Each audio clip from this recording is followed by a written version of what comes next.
Dalam dunia sepak bola, nama besar bisa datang dari tempat besar. Tapi sesekali muncul sosok luar biasa dari tempat yang tak terduga. Seorang pria yang datang bukan dari akademi elit ataupun negara penguasa sepak bola. Sebuah desa kecil di tengah pegunungan Costa Rica yang jarang terdengar seorang bintang lapangan hijau. Namanya Keylor Navas. Lahir di Pérez Zeledón, Costa Rica, Navas sudah ditempa kesedihan sejak kecil. Ibu dan ayahnya harus meninggalkan Costa Rica karena kesulitan ekonomi. Dia dititipkan kepada kakek dan neneknya yang hidup serba pas-pasan.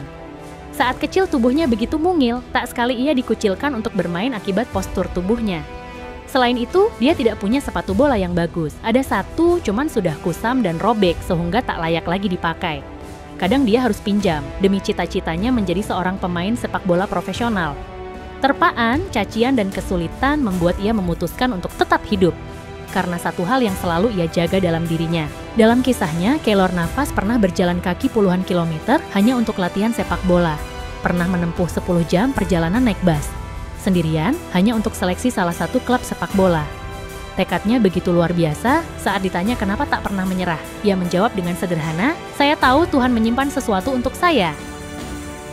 Karirnya dimulai dari Saprissa, sebuah klub lokal Costa Rica. Perjuangannya tak sia-sia, pindah ke Spanyol menjadi titik terang. Albacete dan Levante adalah klub yang ia bela di awal karirnya di negara Matador.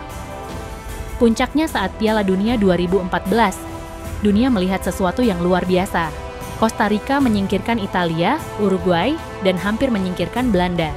Siapa bintangnya? Bukan striker, tapi seorang penjaga gawang bernama Keylor Navas. Usai pagelaran Piala Dunia, Real Madrid pun memanggilnya. Saat itu Madrid butuh sosok yang bisa menggantikan Iker Casillas sang legenda dengan karir cemerlangnya di Real Madrid.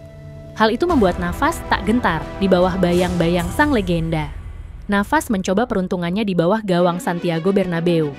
Tahun 2015, Real Madrid hampir menjualnya ke Manchester United demi David De Gea.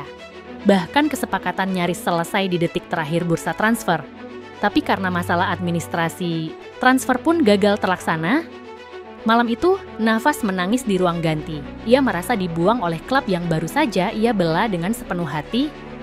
Tapi besok paginya, ia datang ke latihan dengan senyum, dengan tekad yang lebih besar. Tahun 2016, 2017, 2018, 3 final Liga Champions dan 3 kemenangan. Navas bukan sekadar penjaga gawang, ia adalah benteng, ia adalah penyelamat. Saat Madrid diserang habis-habisan, Navas berdiri seperti tembok iman yang tak tergoyahkan. Tapi meski mengangkat 3 trofi, ia tetap diremehkan. Madrid terus dikabarkan mencari kiper baru. Tapi Navas tidak pernah balas bicara.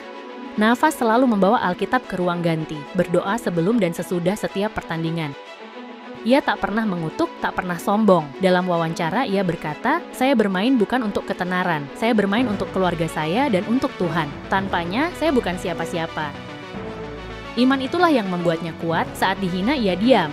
Saat dibuang, ia tetap setia. Dan saat dia pergi dari Madrid, ia pergi dengan kepala tegak. Sebagai legenda yang tak pernah minta diakui.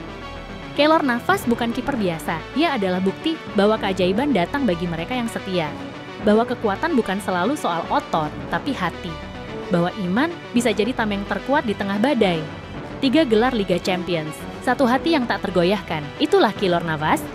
Ini bukan hanya tentang sepak bola, ini tentang iman, air mata, dan perjalanan seorang pria dari Costa Rica ke puncak Eropa.